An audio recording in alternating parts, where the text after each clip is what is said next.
Damn.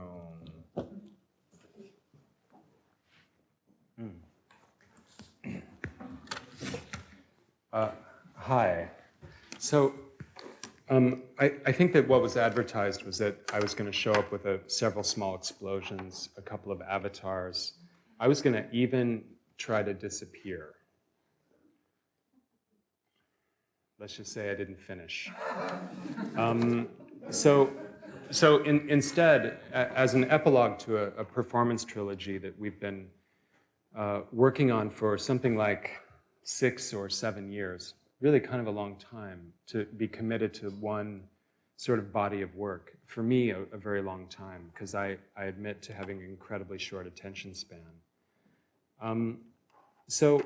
As a way of sort of summing up that process, I've decided to just talk super briefly about 2 pieces, which I consider to be sort of bookends to this work. And in some way, shape, or form, it feels to me anyway, a little bit like a manifesto, which I think is a really great project. I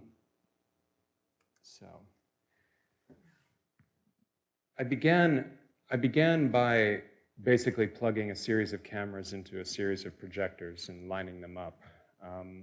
And the first work in this process doesn't even actually belong to this trilogy, but rather kind of had something to do with an apprenticeship that I took on with Antonioni. I was trying to understand something about the theater, and I ended up learning as much as I could from people who I admired who were working in film. And interestingly, because I guess I find theater to be one of the more porous forms, I've always ran to film or to other mediums, which have included the natural sciences, engineering, technology, in order to finally understand something about what I'm doing on stage. And so the first project was called This Place is a Desert, and had something to do with a four or so year apprenticeship with Michelangelo Antonioni, who famously said, paraphrasing Lucretius, "Nothing appears as it should in a world where nothing is certain. The only thing certain is the existence of a secret violence that makes everything uncertain." And this is sort of where I started from. The first short note about This Place is a Desert was called Parody plus or minus Ecology. If I could show anything I wanted to show, I would show an ecology of the entire world, fit into one frame, something like a black hole with things collapsing in upon each other. I would show living, breathing human beings interacting with one another, and in harmony with, or being crushed by, or being victorious over their environment. I would present a whole ecology of human existence, cutting against the grain and holding tight to the rails, not letting go, not dying out.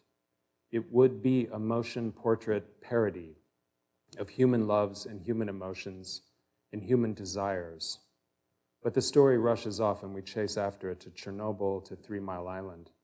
We've tried to make a world in which people, but they were so forcefully trying to be characters.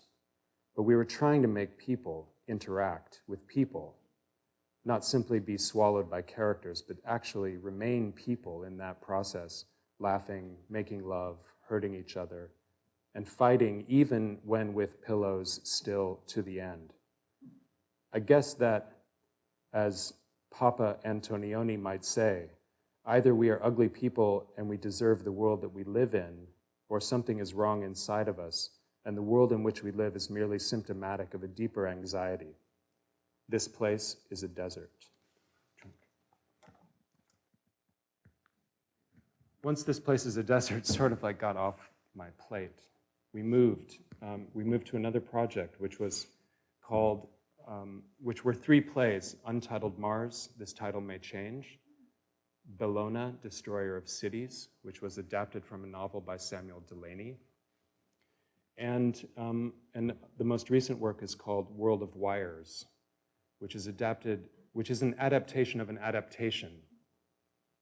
The original was written by Daniel Galui. It's a novel called Simulacron 3, And it was adapted in the 1970s by my other papa, Rainer Werner Fassbinder. It was called Welt am Draht, a science fiction television show. Simulated Cities was basically an attempt to reach out into computer science and artificial intelligence, into aerospace and astronautics, and into conceptual civil engineering and urban planning in order to put pressure on traditional sort of dramaturgical structures. Again, reaching into some other thing in order to find out something about what I was trying to put on stage. Simulated cities, simulated systems. I'll just only talk about the final piece because I can't really summarize these yet because we're not done with them. Computer or program? The difference between a computer and a program only barely exists. This was my 6th diagram for a performance. This was the 6th diagram for a performance about individuals who wake up one day to find themselves living in a virtual world, a world where bits and atoms are at long last no longer distinguishable one from the other. I had imagined trying to figure out how to drop a brush pile from the sky, tried to imagine a means of engineering a cascade comprised of many trunks of enormous trees, limbs, root systems, leaves, and dirt splintering and crushing their way to the stage. This would be a horrifying thing to witness. We in the audience, were this performance still to happen, would feel the wind against our faces and maybe making a mess of our hair, this plummeting mass pushing actually the air from its path. We would feel how real and how uncompromisingly actual a cataclysmic collapse of trees, limbs, dirt, and debris would be. It would be deafening. But it is a stage after all. And even a tree on stage is somehow less than a tree. And this is the problem at the center of all of these works. And this is where we draw our line in the sand and potentially pitch our battle, challenging what's real, luring this sort of mysterious muscularity of the real out of life and onto the stage. Slowly, were this production still to happen, the dust would clear, and as the shock turns to curiosity, a branch might adjust, settle, move. There were people in or under that wall that fell onto the floor. And the rest of the play then would be comprised of actors simply disentangling themselves painfully from the brush, naked maybe, probably somewhat scratched up, maybe bleeding, maybe some of them actually truly injured. If this were still to happen, I would be among them too, because there wouldn't be any bother in trying to sit in the auditorium to direct. But the actors would continue trying to separate themselves from that particularly virtual, but strangely actually real world. I'm no charlatan. I know this would not be an ultimately real world, even were we to drop these things on our performers. But it would just be another world in a long line of fakes that seem actually at long last not to actually be fake, but another world just like this one.